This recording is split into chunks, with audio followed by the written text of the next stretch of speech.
السلام علیکم دوستو، جیسا آپ کو معلوم ہے کہ ہم نے ایک کتاب تاریخی اردو ادب شروع کیا ہے ایک سیریز کی صورت میں، جس میں ہم صفحہ 7 پر پہنچ چکے ہیں۔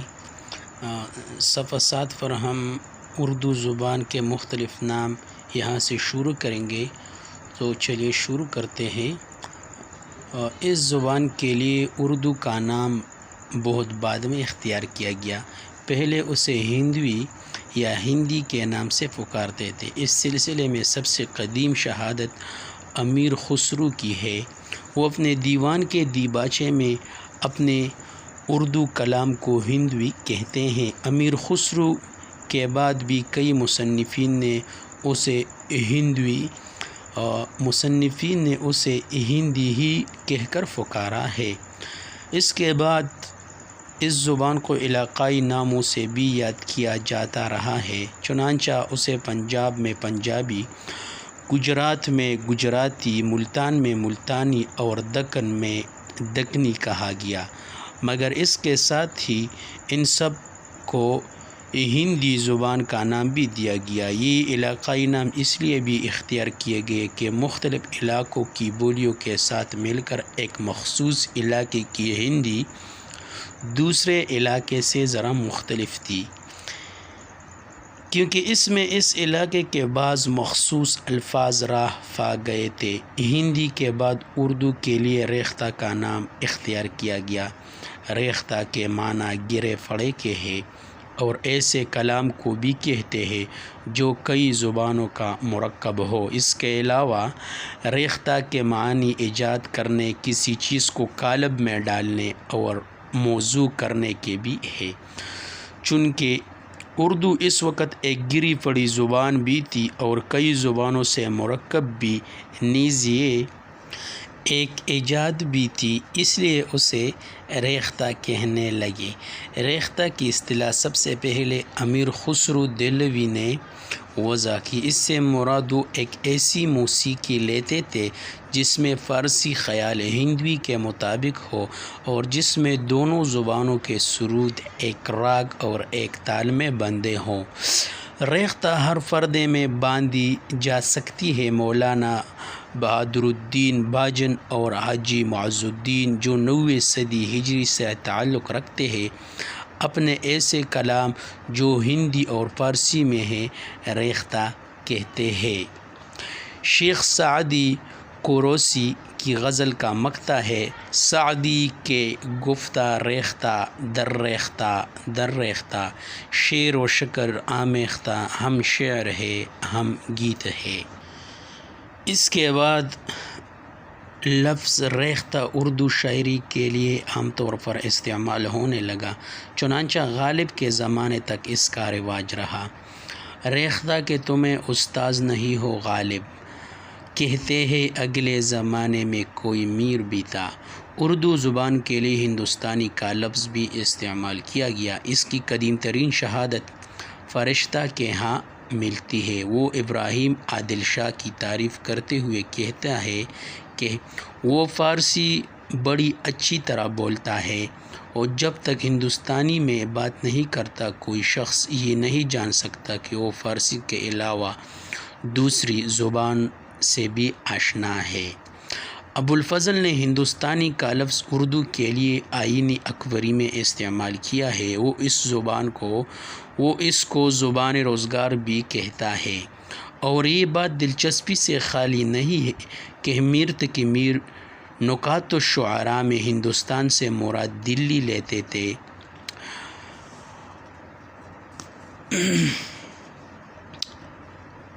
اور شاہ جہاں کے عہد میں یہ لفظ اتنا عام ہو گیا تھا، چنانچہ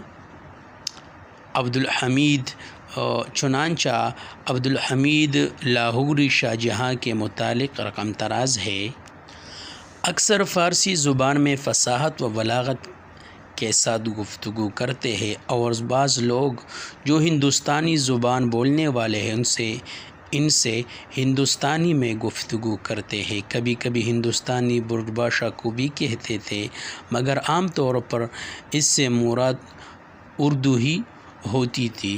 17ویں صدی عیسوی میں انگریز اکثر اردو کے لیے ہندوستانی کا لفظ استعمال کرتے ہیں۔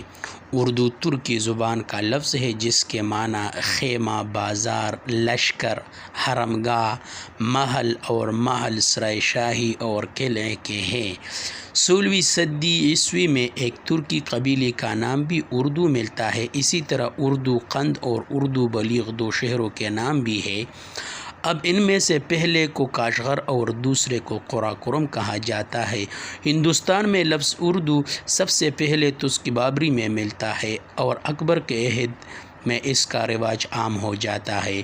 اردو قدیم کے مصنف نے لکھا ہے کہ اردو کا لفظ ہندوستان میں ابراہیم لودھی کے عہد کی ایک لغت معید الفضلاء میں ملتا ہے، مگر ان کا یہ خیال درست نہیں ہے۔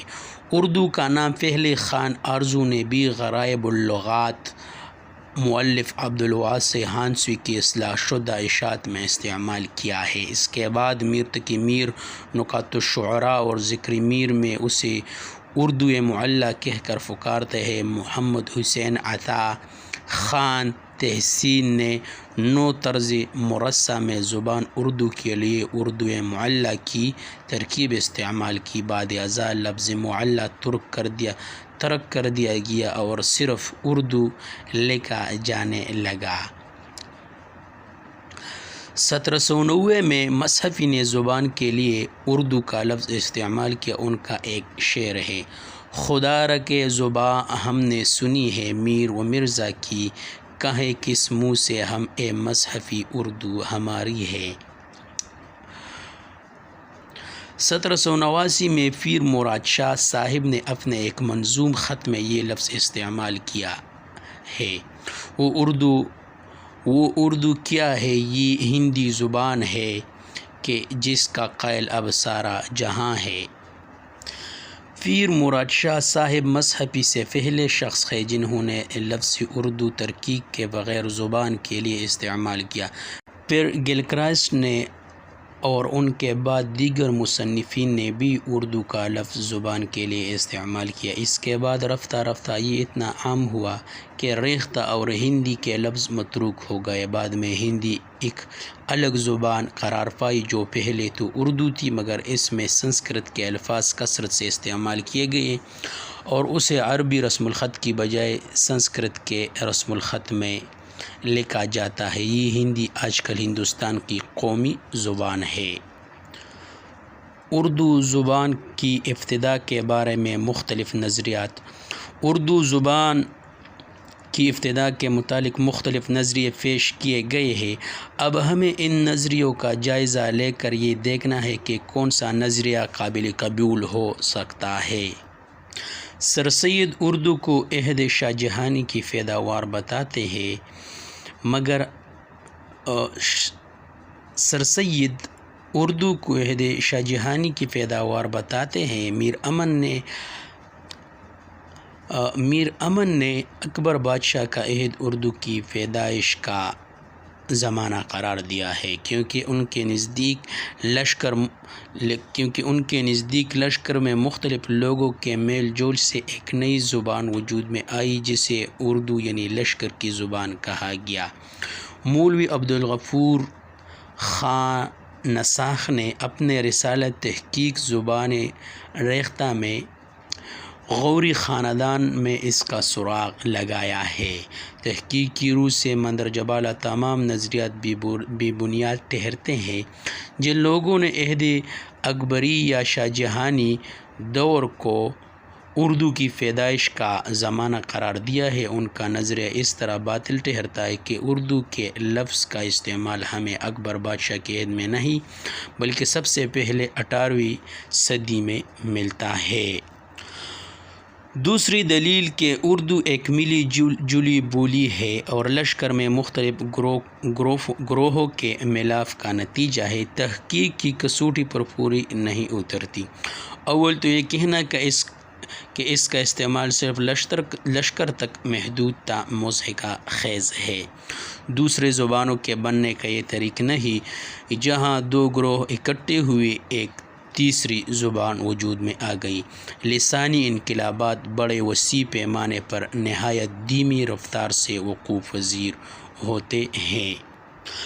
مولانا محمد حسین آزاد اپنی کتاب آب حیات میں لکھتے ہیں، جس وقت مسلمانوں کا قدم ہندوستان میں آیا ہوگا، اس وقت سے ان کی زبان نے یہاں کی زبان پر اثر کرنا شروع کر دیا ہوگا۔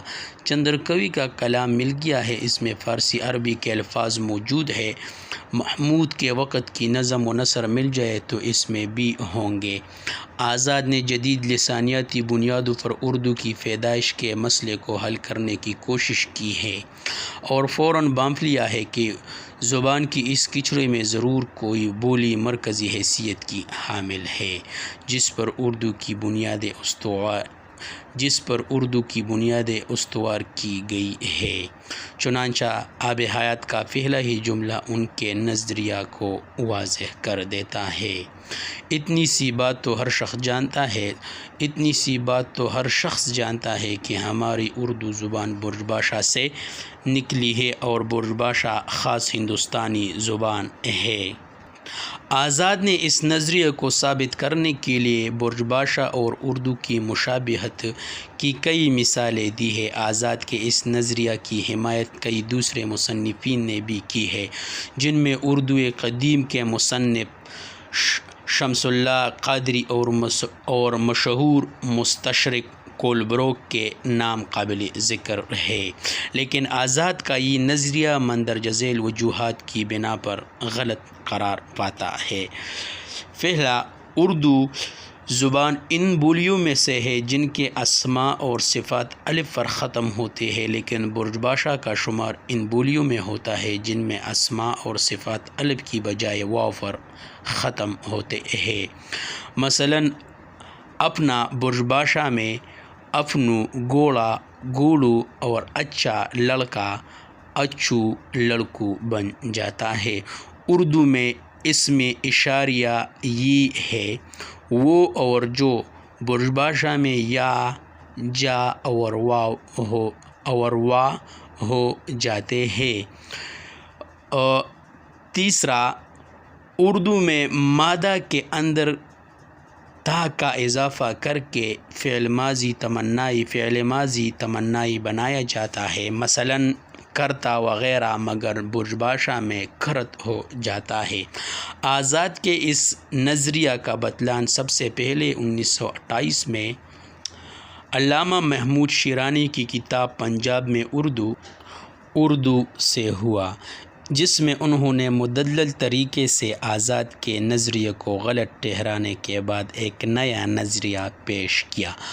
علامہ محمود شیرانی نے اپنی کتاب میں یہ ثابت کیا ہے کہ اردو کے اولین نقوش سرزمین پنجاب میں تیار ہوئے اور بعد ازاں یہ زبان دلی میں پرورش پا کر دکن میں آ گئی۔ انہوں نے اپنے نظریے کی تائید میں دو قسم کے دلائل پیش کیے۔ پہلا، تاریخی دلائل۔ مسلمان محمود غزنوی کے عہد میں 170 سال تک پنجاب پر حکمران رہے۔ اس طویل قیام کے زمانے میں مسلمانوں اور ملکی باشندوں کے درمیان ضرور کوئی مشترک زبان ہوگی۔ یہی زبان قطب الدین ایبک کا لشکر اپنے ساتھ لے کر دلی گیا، جس نے بعد میں اردو کا نام پایا۔ اس کے بعد بھی پنجاب کے اثرات دلی پر پڑتے تھے، چنانچہ تغلق 8ویں صدی میں اور سید اور لودھی 9ویں صدی میں ایسے خاندان ہیں جو خاص پنجاب سے نکل کر دلی آئے اور ان کے لشکر پنجاب اور پنجابیوں سے تعلق رکھتے تھے۔ اس لیے کوئی تعجب نہیں کہ ان نواردوں نے دلی کی زبان پر اثر ڈالا ہو۔ اس کے علاوہ 3 ایسے بادشاہ دلی پر حکمران رہے جس کا تعلق کسی نہ کسی طرح پنجاب سے تھا۔ غیاث الدین، خضر خان اور بہلول لودھی کے ساتھ پنجابیوں کا کثیر تعداد میں دلی جانا یقینی ہے۔ غیاث الدین ایک پنجابی عورت کے بطن سے تھے اور مؤخر الذکر دونوں پنجابی الاصل تھے۔ دوسرا، لسانی دلائل۔ پنجابی کے اس ہمگیر اثر کی وجہ سے قدیم اردو دکنی اور پنجابی میں بڑی مشابہت ہے۔ دونوں کے افعال کے آخر میں الف آتا ہے، دونوں میں جمع کا طریقہ مشترک ہے۔ دونوں زبانیں تذکیر و تانیث کے قواعد، افعال، مرکبات و توابع میں کافی حد تک متحد ہے۔ پنجابی اور اردو میں 60% الفاظ مشترک ہیں۔ قدیم اردو یا دکنی میں فعل اور صفت، فاعل اور موصوف کی نسبت سے جمع یا واحد آتے ہیں۔ یہی صورت پنجابی میں بھی ہے۔ اضافت کا کے کی جو فی زمانہ صرف اردو کے ساتھ مخصوص ہے۔ پنجاب کے دیہات و قصبات نیز دیگر اسماء کے ساتھ اب بھی موجود ہے۔ اس کے علاوہ کئی الفاظ جن کی اشکال اردو اور پنجابی میں آج مختلف ہے، قدیم اردو میں پنجابی کے مماثل ہے۔ مثلاً گاڑی قدیم اردو میں گڑی، گڑیا، گڑی، بانڈا اور لاکھ، لکھ ہے۔ شیرانی کے اس نظریے پر اردو کے اولین نقوش پنجاب سے گئے ہیں۔ کئی اعتراضات کیے گئے ہیں اور اس طرح نئے نظریے بھی پیش کیے گئے ہیں۔ آئیے ان اعتراضات کا جائزہ لیں اور دیکھیں کہ وہ کس حد تک درست یا غلط ہے۔ شیرانی نے محمود غزنوی کے عہد میں اردو کی پیدائش کا سراغ لگایا تھا۔ اس سے یہ خیال پیدا ہوا کہ اگر ملک کی باشندوں کی زبان اردو باشندوں کی زبان اور مسلمانوں کی زبان کے اختلاط سے وجود میں آئی ہے تو پھر سب سے پہلے مسلمانوں کی آمد سندھ میں ہوئی، اس لیے اس کے اولین نقوش سندھ میں تیار ہوئے ہوں گے۔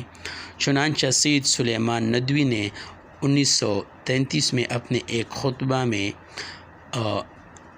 یہ خیال پیش کیا کہ اردو سندھ میں پیدا ہوئی کیونکہ سب سے پہلے ملکی باشندوں اور مسلمانوں کا اختلاط سندھ میں ہوا تھا۔ انہوں نے اپنے نظریے کو ان دلائل سے تقویت پہنچائی کہ سندھی میں عربی الفاظ کی کثرت ہے۔ مثلاً پہاڑ کو سندھی میں اب بھی جبل کہتے ہیں اور اب سندھی رسم الخط آج بھی عربی رسم الخط کے مطابق ہے۔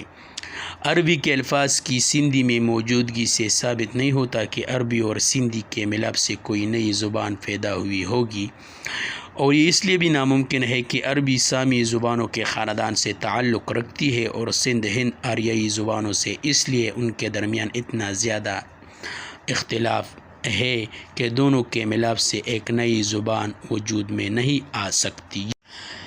یہ اعتراض شیرانی پر اس لیے وارد نہیں ہوتا کہ محمود کے ساتھ فارسی بولنے والے لوگ آئے تھے اور جو آریائی زبان ہے اس کے علاوہ سندھی اور اردو زبانوں کے دو مختلف گروہوں سے تعلق رکھتی ہے۔ گریرسن اور چٹرجی نے دونوں کی زبانوں میں گروہ بندی کے مطابق اردو اور سندھی ایک ہی گروہ میں نہیں آتی۔ باقی رہا رسم الخط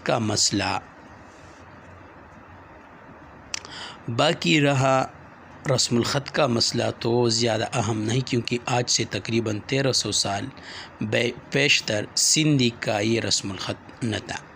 شیرانی کے نظریے پر دوسرا اعتراض گریرسن کی گروہ بندی کے اصول پر مبنی ہے۔ گریرسن نے پنجاب کو ایک متوازی خط کھینچ کر دو حدوں میں تقسیم کر دیا تھا، مشرقی اور مغربی۔ اس کے خیال میں ایک زمانے میں دلی کے علاقے کی زبان نے پنجاب پر دعویٰ بولا اور وسط پنجاب تک اس کا اثر پھیلتا چلا گیا۔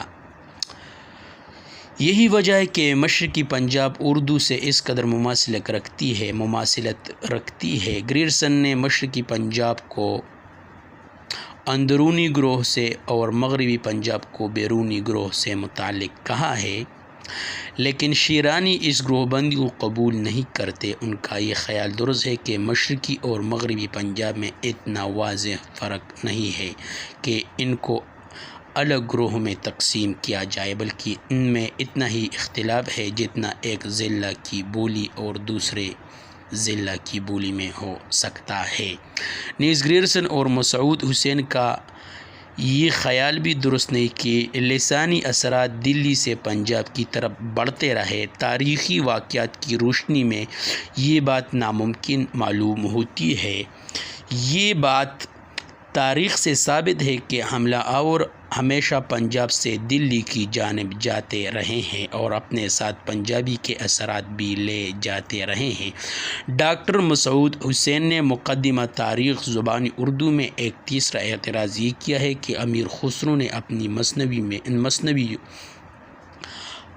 مثنوی میں جن بولیوں کو گنوایا ہے ان میں دہلوی اور لاہوری بھی ہے۔ ان کے خیال کے مطابق دہلوی سے مراد اردو اور لاہور سے مراد پنجابی ہے۔ امیر خسرو کا زمانہ اولین سلاطین دلی کا زمانہ ہے اور بقول ان کے اگر اردو پنجاب سے ہجرت کر کے دلی آئی ہے تو 1 یا پون صدی کے عرصہ میں پنجابی اور اردو میں اتنا واضح فرق کس طرح واقع ہو جاتا ہے؟ ان دونوں کو الگ الگ زبانیں سمجھا جانے لگی۔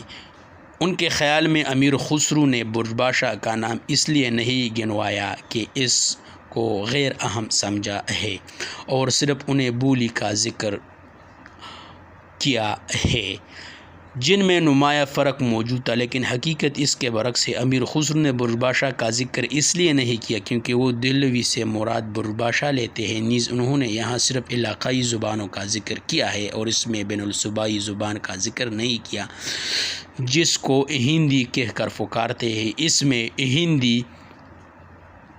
اس ہندی میں انہوں نے خود شعر کہے تھے جو بلا مبالغہ اردو میں تھے اور اسی ہندی کے دیوان کو انہوں نے خواجہ مسعود حسین کی طرف منسوب کیا ہے جو لاہور کے رہنے والے ہیں۔ ہم دہلوی سے مراد اردو نہیں لے سکتے۔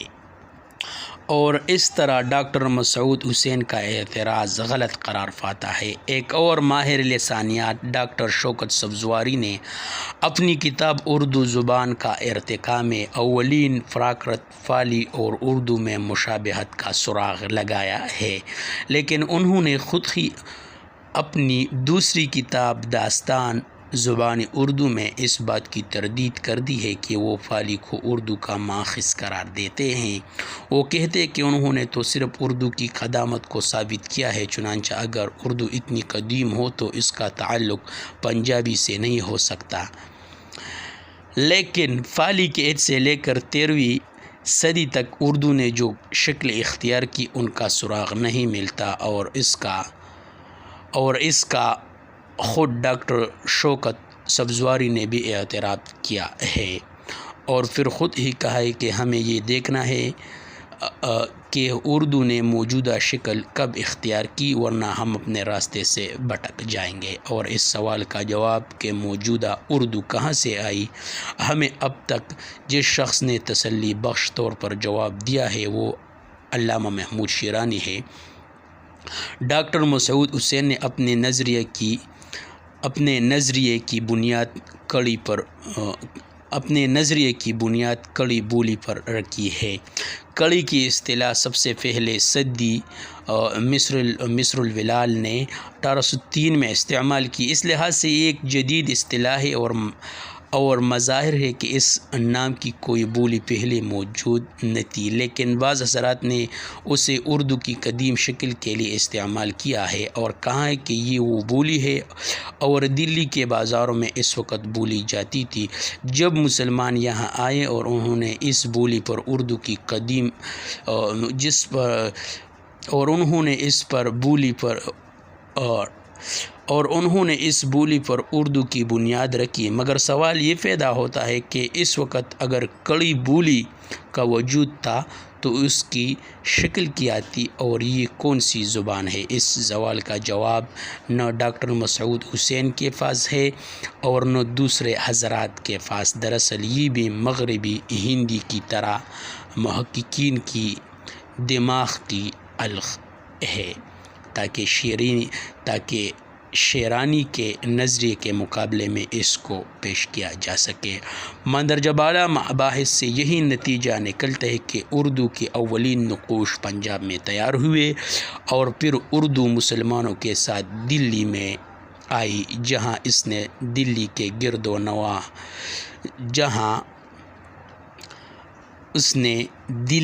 گرد و نواح کے بولیوں اور پنجابی کے اثرات کے تحت ایک نئی شکل اختیار کی، جسے ہم اردو کہہ کر پکارتے ہیں۔ تو سب سے پختہ نظریہ کس کا ہے؟ علامہ محمود شیرانی کی ہے کہ اردو پنجاب میں پیدا ہوئی ہے، اولین نقوش پنجاب میں پیدا ہوئے ہیں۔ علامہ محمود شیرانی کے نظریے کو اس کتاب والوں نے بہت اہم لیا ہے اور اس پر زور دیا ہے۔ شکریہ۔ جو لوگ نئے ہیں ہمارے چینل کو سبسکرائب کریں تاکہ ہم آگے بڑھ سکیں اور